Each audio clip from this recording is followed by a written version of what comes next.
ഏതൊരു പരാജയത്തിൻ്റെ പിന്നിൽ വ്യക്തമായ എന്തെങ്കിലുമൊക്കെ കാരണങ്ങളുണ്ടാവും. ചില വ്യക്തിപരമായ തോൽവികൾ അവർ പലപ്പോഴും എന്തു ചെയ്യുമെന്നറിയാമോ? ഈ പരാജയം അവർ മുഖേനയല്ല, മറ്റാരോ ഒക്കെയാണ് ഇതിൻ്റെ കാരണക്കാരെന്ന് വരുത്തി തീർക്കാൻ ഇതിൻ്റെ ഉത്തരവാദിത്വം മുഴുവൻ വേറൊരാളുടെ മേൽ കെട്ടിവെക്കും.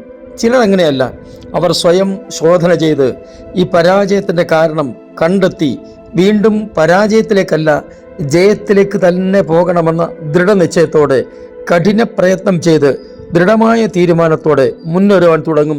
അവർ ജീവിതത്തിൽ പിന്നീട് പരാജയത്തിൻ്റെ രുചി അല്ലെങ്കിൽ അതിൻ്റെ കയ്പ് അനുഭവിക്കേണ്ടി വരില്ല. ഇന്നും നമുക്ക് യേശുവിനോടുകൂടെ യാത്ര തുടരാം. ചില നിമിഷങ്ങളിലെ തുടർധ്യാനത്തിനായി വിശുദ്ധ ലൂക്കോസ് എഴുതിയ സുവിശേഷം 15-ാം അധ്യായം 20-ാം വാക്യം വായിക്കട്ടെ. അങ്ങനെ അവൻ എഴുന്നേറ്റ് അപ്പൻ്റെ അടുക്കൽ പോയി. ദൂരത്തു നിന്ന് തന്നെ അപ്പൻ അവനെ കണ്ടു. മനസ്സലിഞ്ഞ് ഓടിച്ചെന്ന് അവൻ്റെ കഴുത്ത് കെട്ടിപ്പിടിച്ച് അവനെ ചുംബിച്ചു. ഈ 15-ാം അധ്യായത്തിൽ 3 ഉപമകളാണ് വളരെ വ്യക്തമായിട്ടും രേഖപ്പെടുത്തിയിരിക്കുന്നത്. ഒന്നാമത്തേത് ഒരു ആട് നഷ്ടപ്പെട്ട ഒരു മനുഷ്യൻ്റെ അനുഭവം. 2, ഒരു സ്ത്രീ തൻ്റെ പക്കലുണ്ടായിരുന്ന 10 ദ്രഹ്മയിൽ 1 നഷ്ടപ്പെട്ടതിന് ശേഷം അത് കണ്ടെത്തിയ സംഭവം. മൂന്നാമത്തേതായിട്ട് ഇവിടെ രേഖപ്പെടുത്തിയിരിക്കുന്നത് ഏറ്റവും പ്രാധാന്യമർഹിക്കുന്ന കാര്യമാണ്. നഷ്ടപ്പെട്ടു പോകുന്ന വസ്തു ഈ നഷ്ടപ്പെട്ട ആളിന് വലുതായിരിക്കും, കണ്ടുകൊണ്ട് നിൽക്കുന്ന ആളിന് ഒരുപക്ഷെ അതിനത്ര പ്രാധാന്യം ഉണ്ടാവണമെന്നില്ല. ആദ്യത്തെ 2 ഉപമകളുടെ വിശദീകരണത്തിലേക്ക് ഞാൻ കടക്കുന്നില്ല. ഇവിടെ ഈ 3-ാമത്തെ ഉപമയിൽ പറഞ്ഞിരിക്കുന്നത് കാണാതായ ഏതെങ്കിലും ഒരു വസ്തുവിനെക്കുറിച്ചോ കാണാതായ ഒന്നിനെക്കുറിച്ചോ അല്ല, മറിച്ച് നഷ്ടപ്പെട്ട ഒന്നിനെക്കുറിച്ചാണ് ഇവിടെ പറഞ്ഞിരിക്കുന്നത്. ഇത് ഒരു കഥ പോലെയുള്ള ഒരു വിവരണമാണ്. എല്ലാവർക്കും മനസ്സിലാകുന്ന നിലകളിലാണ് അത് വിവരിച്ചിരിക്കുന്നത്.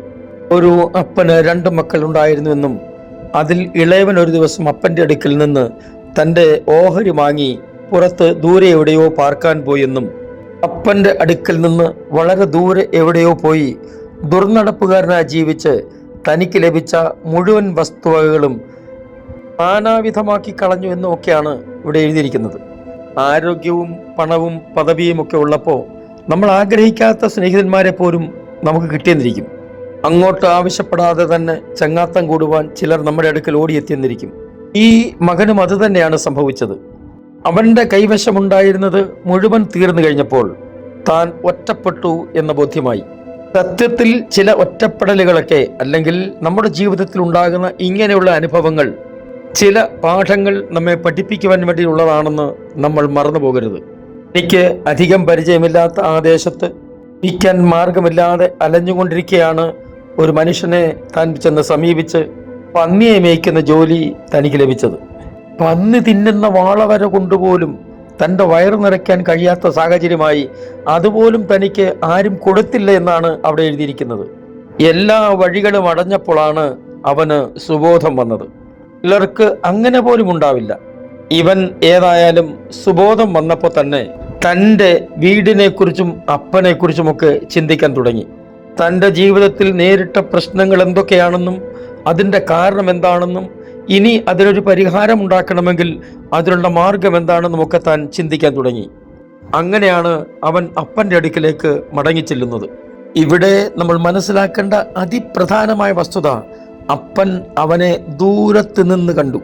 വീട്ടിൽ നിന്ന് പോയ ദിവസം മുതൽ ഒരുപക്ഷെ അപ്പൻ്റെ ഏറ്റവും വലിയ ആകുലത ഇവനെക്കുറിച്ച് മാത്രമായിരുന്നു.